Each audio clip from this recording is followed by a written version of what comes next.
कुर्सी की पेटी बांध लीजिए, देश की सड़कें एक बार फिर से इतिहास बनाने जा रही हैं। जी हां, कहा जाता है कि जब सड़कें सूनी होती हैं तो संसद आवारा हो जाती है, यानी सरकार बदमाशी करने लगती है। जबकि अमृतकाल के 12वें साल में हम सब देख रहे हैं कि व्यवस्था दर आवारा हो चुकी है।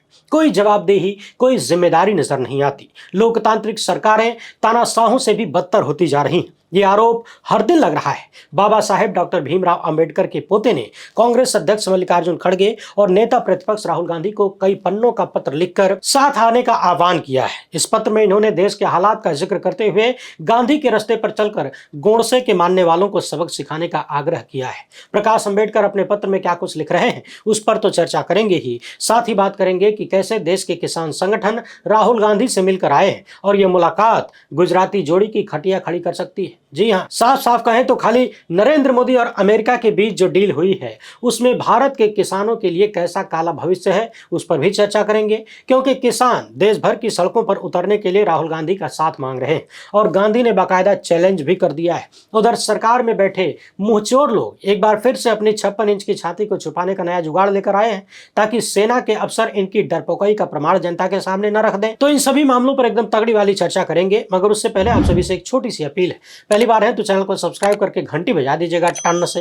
हर एक वीडियो को लाइक और शेयर करना आपकी जिम्मेदारी है। इसके अलावा आपको पता है कि हम किसी धन्ना सेठ या राजनीतिक दल के दम पर नहीं चलते, तभी खुलकर आपके मुद्दों पर बात हो पाती है। हमारा काम पसंद आता हो तो इस QR कोड या फिर मोबाइल नंबर का प्रयोग करते हुए जो भी हो सके आर्थिक सहयोग भेजने का प्रयास जरूर करें। बहुत बहुत धन्यवाद।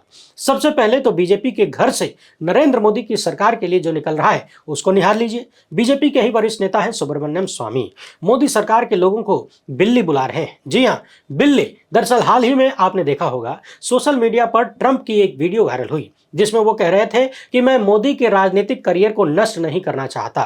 यानी ट्रंप के पास कुछ ऐसा है कि नरेंद्र मोदी का राजनीतिक करियर तहस नहस हो जाए, बर्बाद हो जाए। अब इसे लेकर जब भारत में जिम्मेदार अधिकारियों से सवाल किया गया तो उन्होंने कहा कि हमने तो ऐसा कुछ वीडियो नहीं देखा है और यदि ऐसी कोई वीडियो आएगी तो हम पहले उसकी सत्यता की जांच करेंगे कि वीडियो असली है कि नकली है।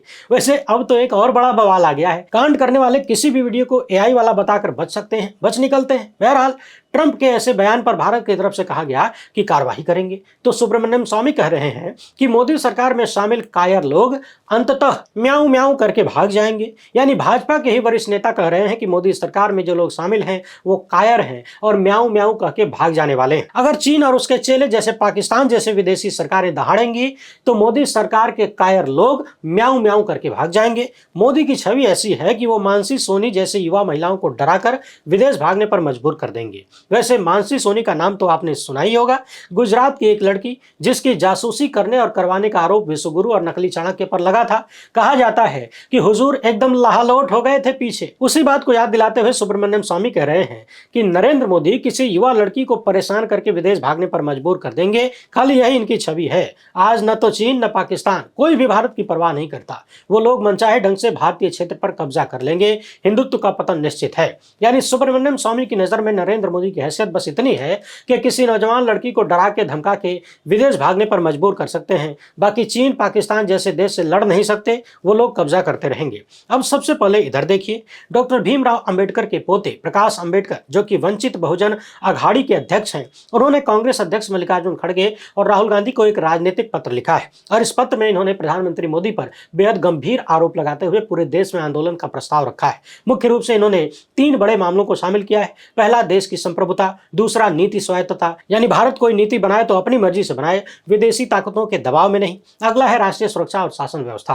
बाबा साहेब के पोते चाहते हैं कि जिस तरीके से एपस्टीन फाइलों में नरेंद्र मोदी का नाम आया है और ये जितना घटिया आदमी था एपस्टीन, उसकी फाइलों में इनका नाम आना, तो प्रकाश अंबेडकर का आरोप है कि इससे पता लगता है कि पीएम मोदी अमेरिकी हितों के हिसाब से काम कर रहे थे और विदेश नीति में एक अपराधी व्यक्ति से सलाह ले रहे थे। आपको याद है कि नहीं?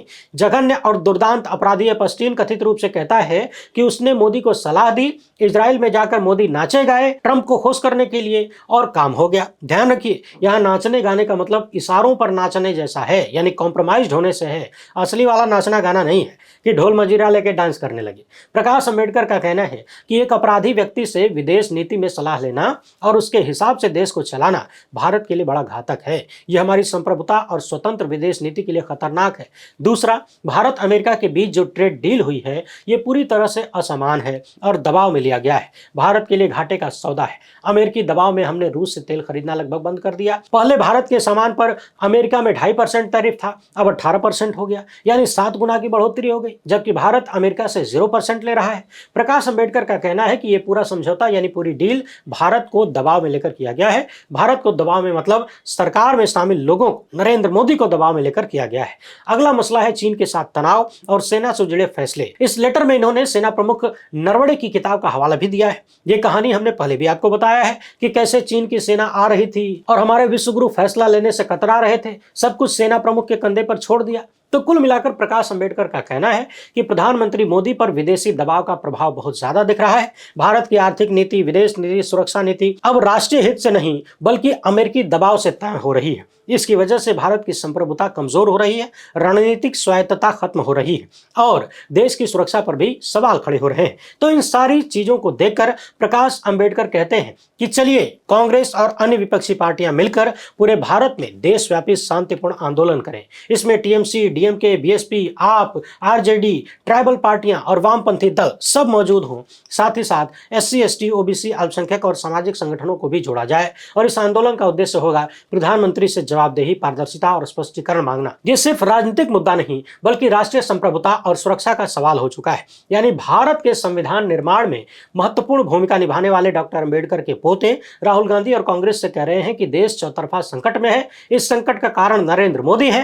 तो चलिए इनके खिलाफ सड़क पर शांतिपूर्ण आंदोलन किया जाए और इन्हें जवाबदेह बनाया जाए, सबक सिखाया जाए। यानी अपनी मर्जी से या फिर अमेरिका की मर्जी से देश का जैसा बंटाधार हुजूर कर रहे हैं वो नहीं होना चाहिए, इन्हें रोकना होगा। उधर देश भर के किसान संगठनों के एक प्रतिनिधिमंडल ने 13 फरवरी को लोकसभा के विपक्ष के नेता राहुल गांधी से मुलाकात की और कहा कि हम भारत अमेरिका ट्रेड डील के खिलाफ देश भर में प्रदर्शन करना चाहते हैं, आप हमारा साथ दीजिए। किसान संगठनों ने राहुल गांधी से मिलकर कृषि उत्पादों के आयात पर चिंता व्यक्त किया। यानी अमेरिका से जो कृषि उत्पाद भारत आएंगे तो भारत के किसानों का क्या होगा, इसी टेंशन में तमाम किसान संगठन आजकल जी रहे हैं और आंदोलन के लिए राहुल गांधी का साथ मांग रहे हैं। मुलाकात और बातचीत की वीडियो शेयर करते हुए राहुल गांधी ने लिखा कि नरेंद्र मोदी ने भारत के किसानों के साथ विश्वासघात किया है और किसान ये बात समझ चुके हैं। ये सिर्फ एक व्यापार समझौता नहीं है बल्कि हमारे अन्नदाताओं की आजीविका पर सीधा हमला है। संसद में किसान यूनियनों के लोगों से मुलाकात हुई। इस मुलाकात में उनकी चिंता साफ दिख रही है। इतनी महंगाई, बढ़ती लागत और एमएसपी की अनिश्चितता से जूझ रहे किसानों को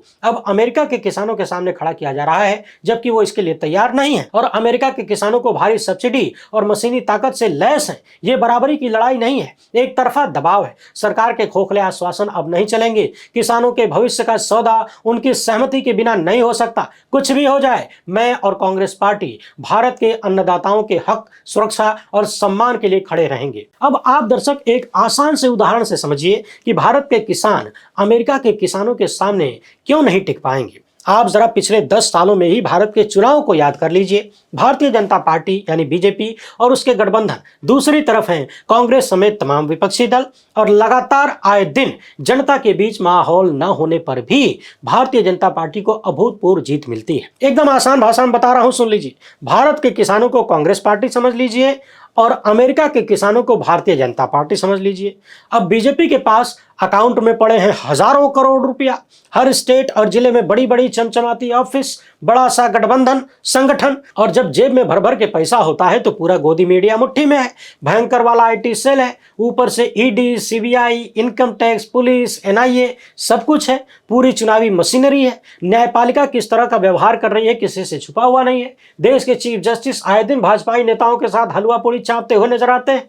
आप देखिए तो अदालतों से लगातार विपक्ष के खिलाफ फैसले आते हैं। राहुल गांधी को सजा मिल जाती है। विपक्षी नेताओं के खिलाफ फैसले आते हैं मगर सत्ता पक्ष के खिलाफ फैसले नहीं आते। उल्टा उनके पक्ष में सब कुछ होता हुआ दिखता है और सेठ को भी फायदा मिलता है। और इन सब से बढ़कर चुनाव आयोग जेब में नजर आता है। तो जिसके पास इतने सारे संसाधन हैं, क्या उससे लड़ पाना आसान है? बार बार जो लेवल प्लेइंग फील्ड की बात होती है वो यही है। बीजेपी के पास सब कुछ है और विपक्षी दलों के पास, कांग्रेस के पास सिर्फ जनता का सहारा बचा है। वो सहारा भी कथित रूप से केचुआ लूट लेता है। वोटों में कथित गड़बड़ी करके, कभी वोट डालने से रोकना, कभी वोटर लिस्ट का मामला, कभी वोटों की गिनती में भी गड़बड़ी, और अब तो इकट्ठे एसआईआर हो रहा है। यही हाल भारत और अमेरिका के किसानों के मामले में भी है।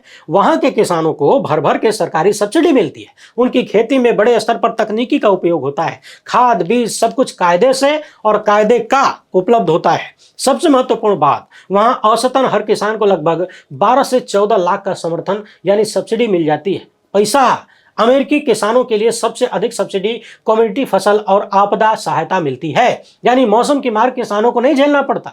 तो जब वहां के किसानों के पीछे सरकार खड़ी है और हमारे किसानों के पीछे सरकार पड़ी है, तो दोनों किसान आपस में कंपटीशन कैसे कर सकते हैं? सारी समस्याएं इन्हीं बातों को लेकर हैं। जब किसान संगठनों के लोग राहुल गांधी से मिले, अपनी समस्या बताई, तो राहुल गांधी ने किसान आंदोलनों का पूरा समर्थन देने का वादा कर दिया। इस मुलाकात में 12 किसान संगठनों से 16 किसान नेता शामिल हुए थे और राहुल गांधी के साथ और भी बैठकें करके आंदोलन की दिशा तय करने का फैसला हुआ है। यानी बाबा साहेब के पोते से लेकर देश के किसान तक सब राहुल गांधी को चेहरा बनाकर अपने हक की लड़ाई और देश के हक की लड़ाई लड़ना चाहते हैं और गांधी ने भी खुलकर साथ देने का वादा किया है। अब आइए जरा समझते हैं कि कार्यकर्ता योगेंद्र यादव की नजर में भारत अमेरिका डील का असर भारत के किसान पर कैसा होने जा रहा है। इंडियन एक्सप्रेस में इन्होंने लिखा है कि यह डील भारत के किसानों के हित को पीछे कर देती है। पहले भारत में किसी किसान परिवार में जो किसान हुआ करता था वो मुख्य सहारा था, लेकिन अब अपने ही परिवार में वो किसान बाकी रिश्तेदारों के सहारे रहेगा, यानी एक गरीब रिश्तेदार बन जाएगा।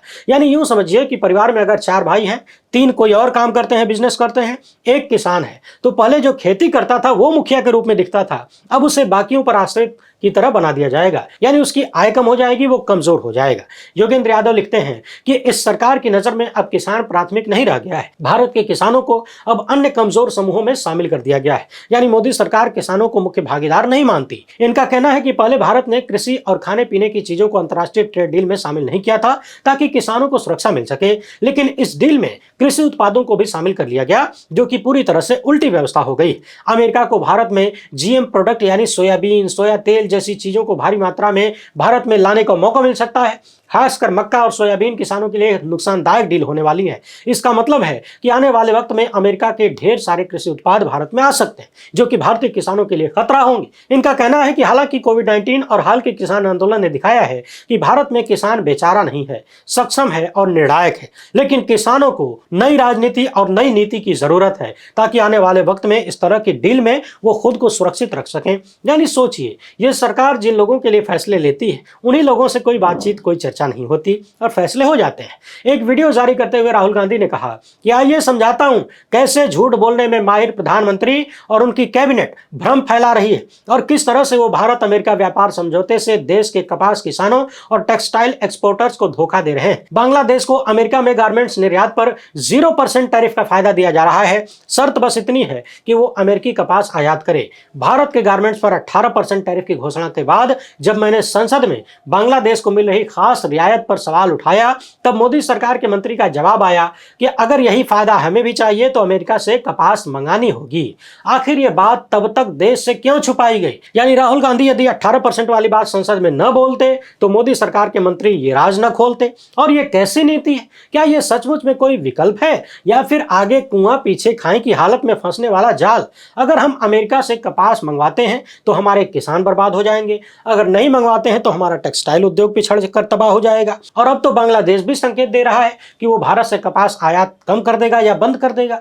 भारत में टेक्सटाइल उद्योग और कपास की खेती आजीविका की रीढ़ है। करोड़ों लोगों की रोजी रोटी इन्हीं पर टिकी हुई है। इन क्षेत्रों पर चोट का मतलब है लाखों परिवारों को बेरोजगारी और आर्थिक संकट की खाई में ढकेल देना। एक दूरदर्शी और राष्ट्रहित में सोचने वाली सरकार ऐसा सौदा करती जो कपास किसानों और टेक्सटाइल एक्सपोर्टर्स दोनों के हितों की रक्षा कर सकती, लेकिन इसके ठीक उलट नरेंद्र सरेंडर मोदी और उनके मंत्रियों ने ऐसा समझौता किया है जो दोनों क्षेत्रों को गहरी चोट पहुंचाने वाला साबित हो सकता है। यानी अमेरिका से कपास मंगाएं तो भारत के कपास उत्पादन वाले किसान मारे जाएंगे, और यदि नहीं मंगवाएं तो टेक्सटाइल पर 18% ड्यूटी, तो फिर टेक्सटाइल वाले मारे जाएंगे। तो इस मामले में मोदी सरकार ने टेक्सटाइल वालों को मार देना उचित समझा, बाकी खाने पीने और अन्य खेती के प्रोडक्ट में किसानों को मार देना उचित समझा। यही आरोप हर तरफ से लग रहा है। यानी कुल मिलाकर एक बार फिर से देश के किसान सड़क पर आने को तैयार हैं। तमाम राजनीतिक पार्टियां और जिम्मेदार लोग देश को संकट में डालने, देश की जनता को संकट में डालने के खिलाफ मोदी सत्ता के विरुद्ध आवाज उठाने को तैयार है।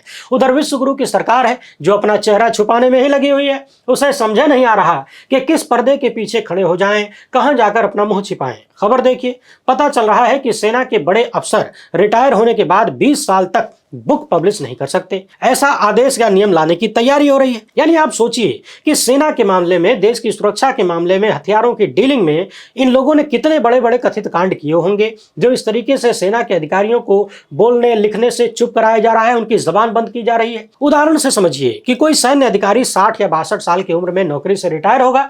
इसके बाद यदि उसे 20 साल तक किताब लिखने से रोक दिया जाएगा तो उनकी उम्र हो जाएगी लगभग 80-82 साल। अब 82 साल की उम्र में कोई व्यक्ति अपनी शुगर, बीपी, थायराइड की दवाई संभालेगा या फिर बैठ के किताब लिखेगा? और वैसे भी रिटायर होने के 20 साल बाद किसी अधिकारी का मन क्यों होगा, क्या पड़ी है किताब लिखने की, झंझट लेने की? तब तक तो पूरी परिस्थिति ही बदल चुकी होगी। 20 साल बाद न जाने किसकी सरकार होगी और 20 साल बाद किसी खुलासे का अर्थ भी क्या रह जाता है। अभी से अगर 20 साल का बैन लगा दिया गया तो 20 साल बाद विश्व गुरु होंगे 95 साल के। कौन जानता है 95 साल तक होंगे या नहीं होंगे। ईडी और सीबीआई से विपक्षी नेताओं को डराया जा सकता है, पत्रकारों को डराया जा सकता है, यमराज को नहीं। यानी पूरी प्लानिंग है कि जब तक हम हैं तब तक कोई किताब न छपे, वरना 56 इंच की पोल खुल जाती है। ऐसा लग रहा है कि सुब्रमण्यम स्वामी ने झूठे इन लोगों को म्याऊं म्याऊं करने वाली कायर बिल्ली नहीं बुलाया है। जो व्यक्ति देश की सेना का मुखिया रह चुका हो, उसकी लिखी हुई किताब को 2 साल से रिव्यू कर रहे हैं और कहीं से कहानी लीक हो जाती है तो पूरा सिस्टम हिल जाता है। रॉयटर्स ने इंडिया यूएस डील पर बड़ा जोरदार रिपोर्ट किया है और बता रहा है कि इसमें भारतीय किसानों पर क्या असर हो सकता है। इस रिपोर्ट में बताया गया है कि अमेरिका से DDGS यानी वो प्रोडक्ट जो जानवरों के चारे के रूप में इस्तेमाल किया जाता है, वो भारत में बड़ी मात्रा में आ सकता है, जिससे अमेरिका को खूब लाभ होगा। वहीं भारतीय किसान जो सोयाबीन और तेल बीज प्रोसेस करते हैं, उनको नुकसान हो सकता है। भारत में पहले से ही जानवरों के खाद्यान्न की अधिक सप्लाई है। अमेरिका से ड्यूटी फ्री सोया ऑयल आएगा तो भारतीय किसानों के लिए टेंशन बढ़ जाएगी। अभी भारत का पास आयात पर 11% टैरिफ लगाता है ताकि भारत के किसानों को लाभ हो, मगर जब अमेरिका से बिना टैक्स के आएगा तो फिर भारतीय किसानों पर दबाव पड़ेगा। सेब और ड्राई फ्रूट्स को लेकर भी मसला बड़ा गंभीर होता जा रहा है। भारत दुनिया का 5वां सबसे बड़ा सेब उत्पादक देश है। हालांकि सस्ते सेब भारत में आने की गुंजाइश कम बताई जा रही है, इसलिए यहाँ के सेब किसानों के लिए थोड़ी सी सुरक्षा हो सकती है, लेकिन कितनी होगी ये वक्त बताएगा। ड्राई फ्रूट के मामले में भी थोड़े नुकसान की चर्चा हो रही है। तो कुल मिलाकर भारत अमेरिका ट्रेड डील से भारत को फायदा कम, नुकसान ज्यादा बताया जा रहा है और अब देश इस नुकसान को झेलने के मूड में नजर नहीं आ रहा। आने वाले दिनों में भारत की सड़कों पर कैसा माहौल होगा, कथित रूप से अमेरिका के सामने बात बात में सरेंडर करने वाले अपनी जनता के सामने सरेंडर करने में कितना वक्त लगाएंगे। किसान आंदोलन में तो पूरा 1 साल ले लिया था। वैसे आप इस मामले पर क्या सोचते हैं, अपनी राय कमेंट बॉक्स में जरूर लिखिएगा। वीडियो पसंद आई तो ज्यादा से ज्यादा लोगों तक पहुंचाएं। पहली बार है तो चैनल को सब्सक्राइब कर लीजिए। हमसे जुड़ने के लिए बहुत बहुत धन्यवाद। जय हिंद।